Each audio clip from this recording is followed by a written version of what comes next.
Hello everyone, welcome to my YouTube channel. If you are interested in this look, just keep watching guys. So first of all, you need to have your eyebrow gel, and you need to have your flat tapered brush. It's angled brush, very flat. So let us begin to do our eyebrows using just these two things for the start. So I'm going to just lightly dip my brush inside the eyebrow gel. If you are a beginner, try to use a brown one.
For the eyeshadow, we are going for the shimmery shade, so you need to blow the excess powder before you apply to avoid the flyaways. So just blow and tap it in, tap in.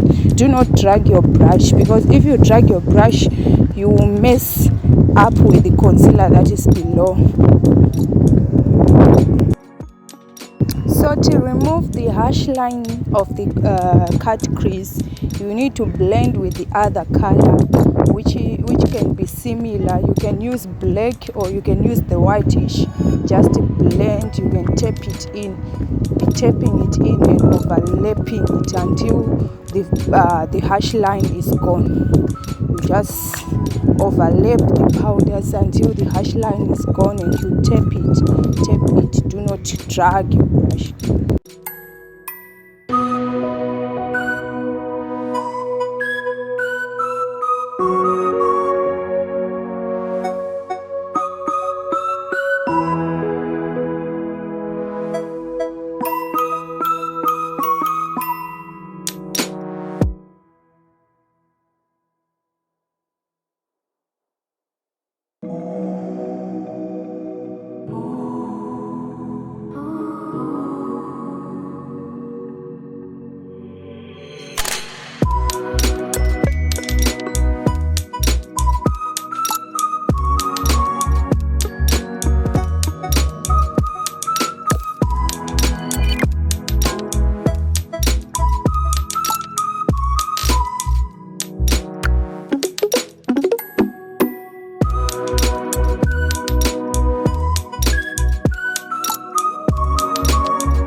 you.